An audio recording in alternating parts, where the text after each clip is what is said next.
योगी आदित्यनाथ जी वो अगर ये कहते हैं कि हम इस प्रदेश को स्वच्छ प्रदेश बनाएंगे जहाँ पर लड़कियों के साथ महिलाओं के साथ रेप होता था, आज उस प्रदेश को भयमुक्त बनाएंगे, लेकिन क्या भयमुक्त बनाने के साथ इस कॉलोनी की गंदगी को आप इग्नोर करेंगे? जो स्ट्रीट लाइट लग जाती, जो बच्चे रात को भी अगर खेलते तो पार्क में कोई सांप कीड़ा नहीं काटता, आज तक उसमें एक स्ट्रीट लाइट नहीं लगी है। जो महेश शर्मा को मैंने वेलकम करूँ उनसे कही एक स्ट्रीट लाइट तक। अरे अपने बच्चे को हम कहाँ पढ़ा सकते, गरीब आदमी है भैया। स्कूल नहीं है कोई भैया यहाँ पे कोई स्कूल नहीं है, कोई मेडिकल नहीं है, कोई हॉस्पिटल नहीं है, कोई कुछ नहीं है। नाग है बहुत बड़ा डबल नाग।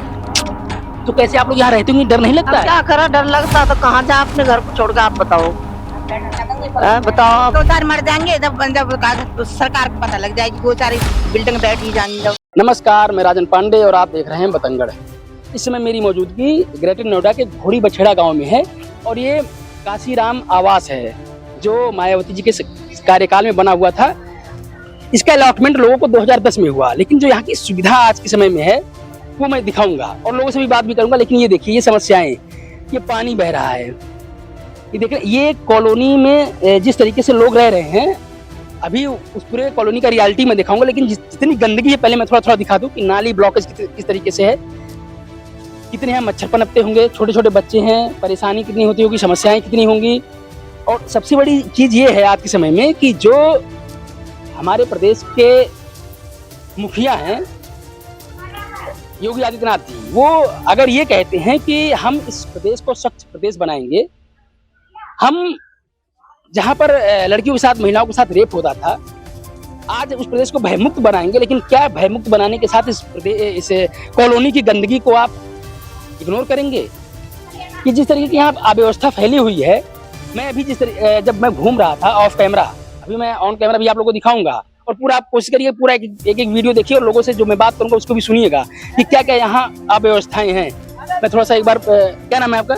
मेरा ललिता गौतम। कब से आप रह रही हैं यहाँ? 2010 से। 2010 से। यहाँ पर पानी की व्यवस्था कैसी है?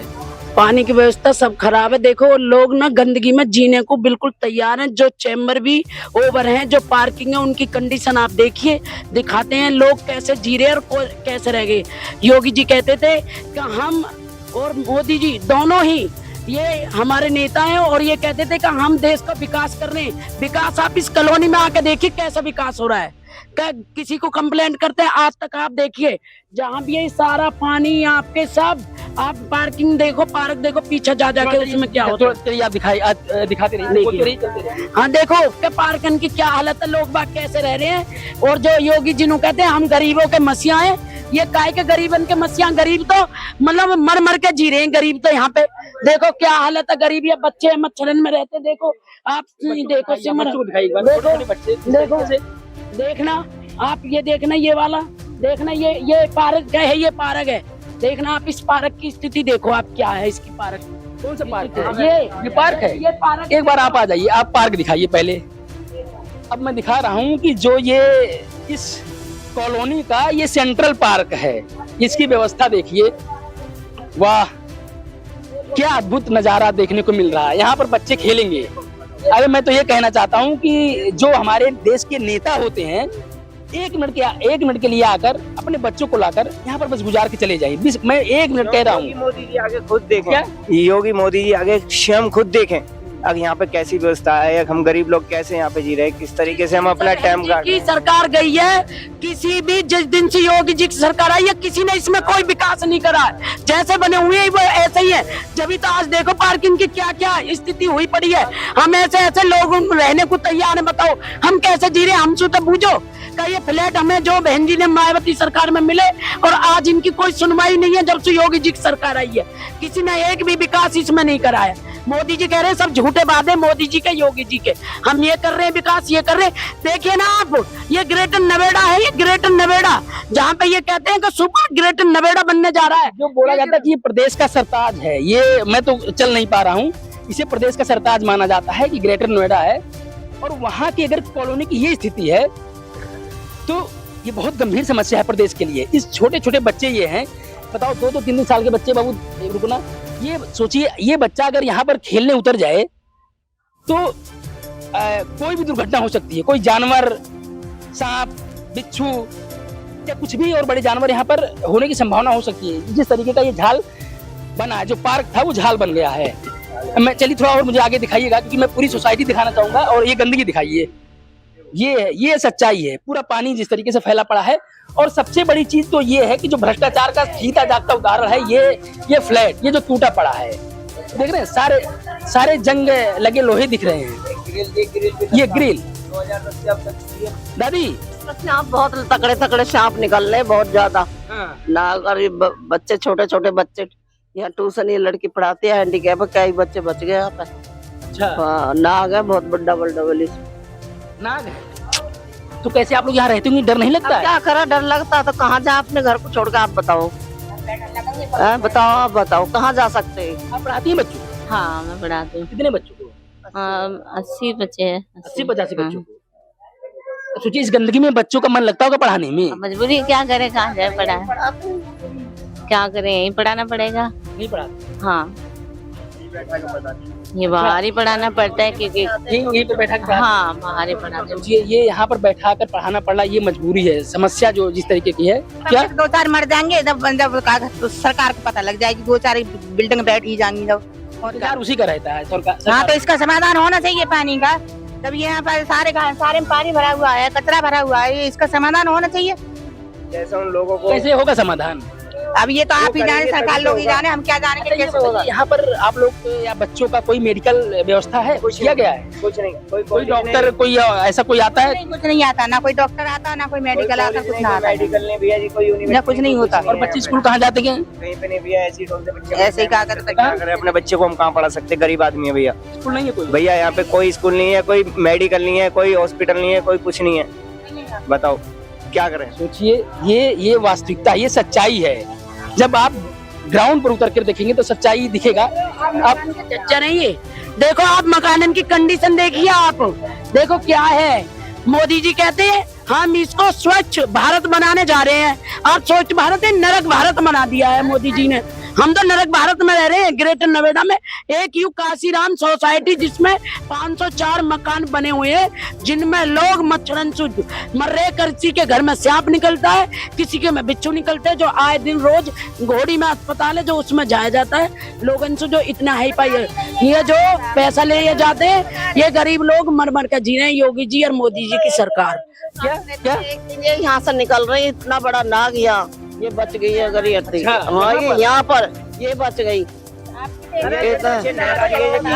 ये पीछे से आ रहा है। अस्पताल नहीं है और स्कूल भी नहीं है। नहीं है ना, ना अस्पताल है ना स्कूल है, सबको दिखाई देता है कि नहीं तो कोई हॉस्पिटल है जो क्या कहते मरीज को अबेरी सवेरे लेके मैं भर्ती कर दो ना। इतने नोट होंगे कॉली भर के, ना कोई अस्पताल में जा पाएगा।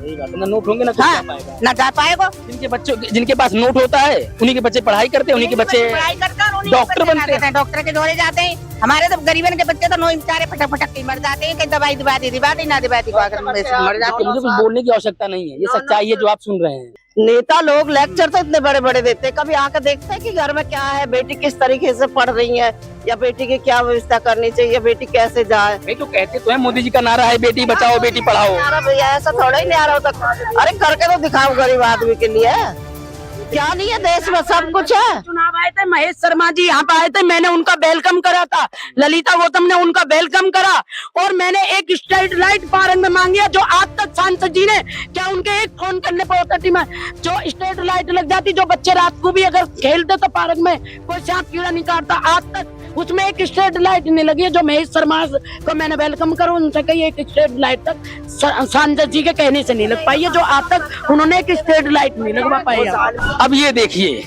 ये है, अब इसके बारे में क्या बोला जाए। अगर थोड़ा सा आप जूम करके दिखा सकते, दिखाइएगा कि मच्छर पनप रहे हैं, और ये लैटरिन का है। सिवर थोड़ा सा आप इधर आ जाइए, एक बार आप इधर। हाँ, ये देखिए, ये मलबा गिरा है, तो जो मटेरियल जो पूरा होता है वो यहाँ पर गिरा, दिख रहा पूरा ना साफ। सोचिए, मतलब बदबू आ रहा है यार बोलने पर, उसको दिखा। जिस तरीके से मुझे तो अभी तक वोमिटिंग होने जा रहा था, जिस तरीके की व्यवस्था यहाँ पर है। मतलब लैटरिन जो जितने 3-4 फ्लोर की मकान है, सारे लैटरिन नीचे आके इकट्ठा हुए हैं। नालियां दिखाते रहिए आप, मैं सिर्फ यहाँ की व्यवस्था दिखा रहा हूँ। पूरे मच्छर पनप रहे, मच्छर का जो लार्वा है पूरा ऊपर है, और ये इतने सारे बच्चे हैं। अगर इन बच्चों के साथ कुछ भी हो जाए तो उसकी जिम्मेदारी, उसकी रिस्पॉन्सिबिलिटी कौन लेगा? कौन सी आप पार्क कह रही थी, पार्क में चल रही? देखो आप ये पार्क भी देखो, आप देखिए, आप यहाँ की आपको एक एक चीज दिखाएंगे।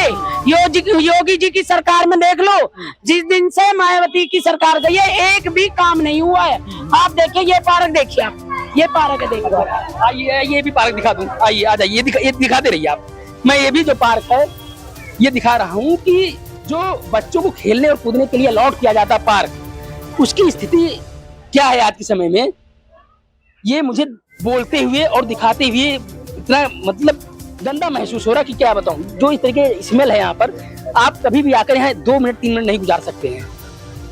मैं शर्मा जी आपसे कुछ और नहीं मांगा था, यहाँ के लोगों ने बस एक स्ट्रीट लाइट मांगा था और आप एक स्ट्रीट लाइट नहीं दिलवा सके। जो छोटे छोटे बच्चे हैं, ये इतने छोटे छोटे बच्चे हैं, ये कहाँ खेलने जाएंगे?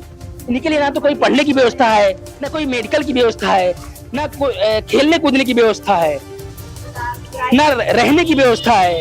इस तरीके से नाले में, इस तरीके से इतने गंदे नाले में ये लोग निकलने के लिए मजबूर हैं। ये दिखाइएगा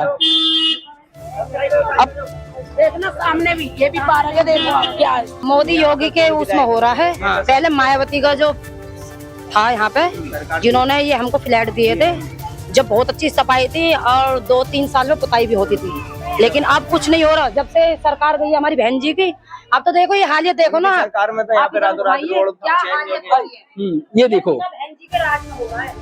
अब बताओ यहाँ पर कोई भी अगर बैठा है, कोई ऊपर जा रहा है, अगर टूट जाए तो किसी के भी दुर्घटना का ये शिकार कर सकता है। क्या बोलिए? जो बहुत जायज है। जब बहन जी थी ना, उन्होंने मकान दिए थे, 3 साल में पुताई भी हो जाकर, अब देखो ना इनकी हालत। मुझे लगा 2 साल में पूरी बिल्डिंग ही दब जाएंगी। बच्चे सुनदाई। हमने कोशिश किया कि आप लोगों को वास्तविकता दिखाऊं। आए दिन ना प्राइवेट में जाते हैं हमारी बहू वगैरह, चलो हम आपको दिखा, में पूरी रसीद पूरे कागज दिखा, में 3000-4000 आंटी लेते हैं प्राइवेट वाले 11 बजे के बाद। कैसे पैसे देंगे हम? झाड़ू पोछा के घर में काम करने जाते हैं, इतने पैसे हम कहाँ दे देंगे? आप बताइए। इस चीज के लिए 3-4 हजार लेते हैं। जो बच्चे बीमार हो जाते हैं, बहुत प्रेग्नेंट होती है, कैसे बाई चांस दर्द उठ जावे तो हम कहाँ लेकर भागेंगे? यहाँ कोई सुविधा दे रखी है आप लोग? कितना दूर लेकर जाना पड़ता है? घोड़ी गाँव, यहाँ से में जाओ या फिर घोड़ी में जाओ या फिर दादरी में जाओ, लेके भागो रात में। यहाँ किसी चीज की सुविधा दी है? यहाँ किसी चीज की सुविधा आपसे पूछ रहे हैं? नहीं, मुझे देखकर तो बिल्कुल नहीं लग रहा। मैं आश्चर्य हूँ, मैं इतना थोड़ी बहुत सुविधा ही तो बहन जी के राज में ही, उसके बाद नहीं है। यहाँ पे आते हैं सब दुआ सलाम करके ऐसे ही चले जाते हैं। 12-13 किलोमीटर रेंज के से पहले कोई। देखिए, मैंने आप लोगों को ये वास्तविकता दिखाने की कोशिश की जो यहाँ की थी। आप सोच सकते हैं कि कितनी भीड़ में मेरे आने के बावजूद ये लोग इतने खुश हुए कि कोई तो आया इस बस्ती में। ना तो यहाँ पर कोई मीडिया कर्मी आने वाला है, ना कोई अधिकारी आने वाला, चाहे वो नगर निगम का हो या प्रशासन का हो। अगर इनके बच्चे बीमार होते हैं, स्कूल कॉलेज की व्यवस्था नहीं है, अगर बीमार होते हैं, चाहे बच्चे हो चाहे बड़े, उनको दूसरे गांव में जाना पड़ता है और वहाँ पर डॉक्टर मनमानी का अपना चार्ज लेते हैं। उम्मीद यही करते हैं कि जो इस कॉलोनी है, जो काशीराम की कॉलोनी के नाम से जाना जाता है, इसका जरूर विकास हो, कायाकल्प हो, रिनोवेशन हो, जिससे बच्चे अपने पार्क में खेल सकें, बच्चे स्कूल जा सकें, बीमारियों और उसका इलाज हो सके और इनको सही तरीके से सुविधा दी जा सके। बस मैं यही उम्मीद करता हूँ अंत में कि बतंगड़ के माध्यम से जितने भी लोग इस वीडियो को देखें, ज़्यादा से ज़्यादा शेयर करें, सब्सक्राइब करें, क्योंकि जो व्यवस्था है वो वास्तव में आज बहुत दुर्दयनीय है। इससे बड़ी व्यवस्था मैं बहुत रेयर कॉलोनियों में देखा हूँ। अब मैं इससे ज़्यादा कुछ बोल नहीं सकता हूँ। जो बोल रहा हूँ आप अपनी प्रतिक्रिया के माध्यम से जरूर बोलिएगा। धन्यवाद।